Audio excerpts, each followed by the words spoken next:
नमस्कार। जय माँ भगवती जगदम्बा। आंगिरस ज्योतिष केंद्र में आपका स्वागत है। आइए ज्योतिष सीखें। हम बात कर रहे हैं लग्नेश आदि द्वादश भावों के स्वामियों के साथ बनने वाले योग के विषय में और क्या क्या उनका फल रहता है और क्या उन भावों के स्वामी किस भाव में बैठकर क्या फल प्रदान करते हैं। इस विषय में हमारी चर्चा चल रही है। आज बात करेंगे षष्ठेश, सप्तमेश और अष्टमेश के विषय में। यदि षष्ठेश लगन में हो तो मनुष्य पापयुक्त, यदि द्वितीय में हो तो दुष्ट प्रवृत्ति वाला और तृतीय में हो तो भाई बंधुओं के द्वारा संचित किए गए धन को नष्ट करने वाला मनुष्य होता है।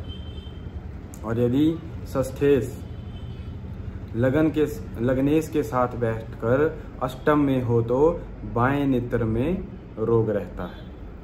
और यदि षष्ठ भाव में शनि बैठा हो तो मनुष्य को पैर में दिक्कत होती है। और यदि षष्ठ भाव में शुक्र बैठा हो तो दक्षिण नेत्र में रोग रहता है। इसी प्रकार षष्ठ भाव में राहु या केतु रहें तो दांत या हठ रोग मनुष्य को होता है और होंठों में भी मनुष्य के रोग हो सकता है।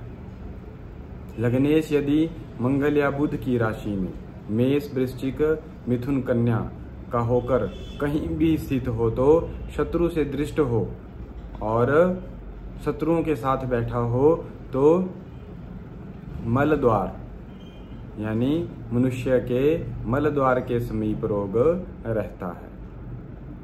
इसे बवासीर इत्यादि मनुष्य को हो सकती है, ऐसा कह सकते हैं। और षष्ठ भाव में यदि मंगल रहे तो रक्त विकार एवं शनि रहे तो वायु विकार रोग मनुष्य को रहता है। षष्ठ भाव के अनुसार ऐसे योग फल कहे गए हैं जो षष्ठेश के साथ बनते हैं। पाप ग्रह से युक्त होकर चंद्रमा षष्ठ भाव में रहे तो अथवा चंद्रमा लगन में रहे तो अथवा केंद्र 1, 4, 7, 10 में रहे और शुभ ग्रह की दृष्टि से रहित हो तो मनुष्य मंगल, गुरु, शुक्र की दृष्टि से रहित हो तो रोग युक्त मनुष्य रहता है। अब बात करते हैं सप्तम भाव की। सप्तम भाव में जितने ग्रह सप्तमेश से दृष्ट हों उतने ही मनुष्य के विवाह होते हैं। इस प्रकार विद्वानों का कुटुंब आदि के लिए कथन कहा गया है। और सप्तम भाव पर जितने ग्रहों की दृष्टि रहती है उतने मनुष्य के स्त्रियों से संबंध रहते हैं। यह सप्तम भाव का फल है। स्त्री कारक ग्रह यदि केंद्र 1, 4, 7, 10 या त्रिकोण 5 और 9 में रहेगा और सप्तमेश तथा द्वितीयेश अपनी अपनी राशि में रहेंगे तो जातक का एक ही विवाह होता है। सप्तमेश या द्वितीयेश यदि शुक्र से युक्त होकर त्रिक 6, 8, 12 भावों में रहेंगे तो मनुष्य पाप ग्रहों के युक्त होने पर स्त्रियों का नाश करता है। अर्थात मनुष्य की जो स्त्री होगी वह स्त्रियों का नाश हो जाएगा या उसके रिश्ते या विवाह टूट सकते हैं। सप्तम भाव में शनि और लगन में सूर्य हो तो शनि और सूर्य के योग से यह दोष प्रकट होता है कि बारंबार गर्भ के ऊपर दोष रहता है। स्त्री का गर्भस्राव बार बार होता रहेगा और संतान प्राप्ति के लिए दिक्कत रहेगी। सप्तम भाव का यह फल कहा गया है। अब बात करते हैं अष्टम भाव की। जन्म काल में यदि शुक्र, गुरु और बुध अष्टम भाव में स्थित रहें, वृष, सिंह, वृश्चिक, कुंभ इन राशियों में रहें तो कठिन कार्यों को करने वाला और कठोर हृदय वाला मनुष्य होता है। अष्टमेश यदि एकादश भाव में रहे तो जातक बाल्यावस्था में दुखी और बाद में सुखी होता है। अष्टमेश पाप ग्रह हो और यदि वह एकादश भाव में रहे तो जातक अल्पायु होता है।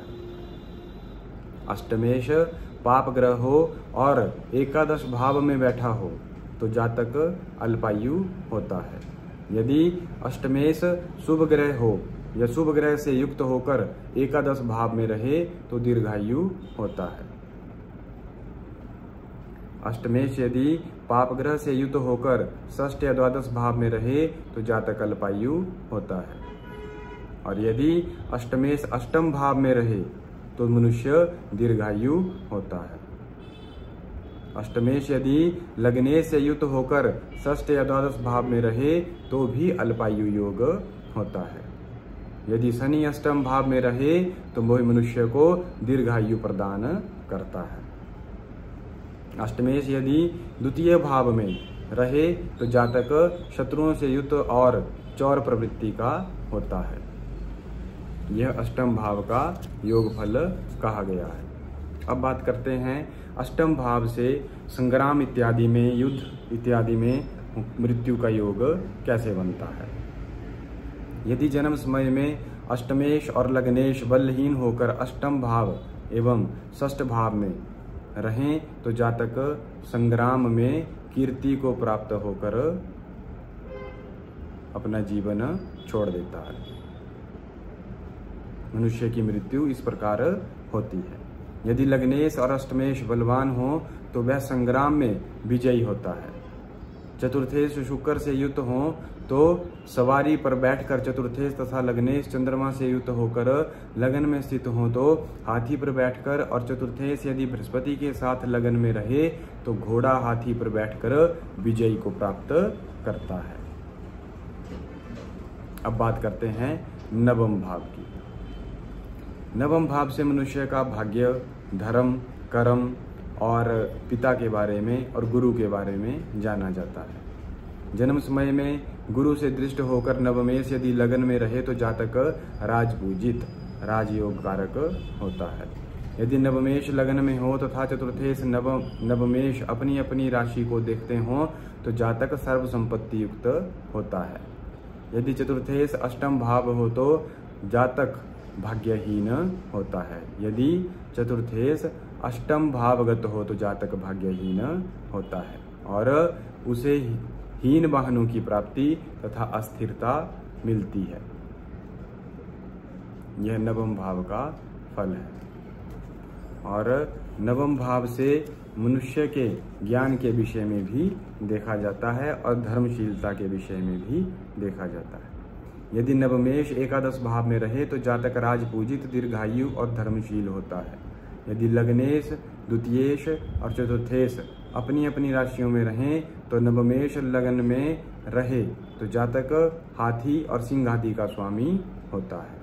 अर्थात लग्नेश, द्वितीयेश और चतुर्थेश अपनी अपनी राशियों में रहें तथा नवमेश लगन में हो तो जातक बहुत संपत्ति युक्त होता है। यह नवम भाव का योग फल कहा गया है।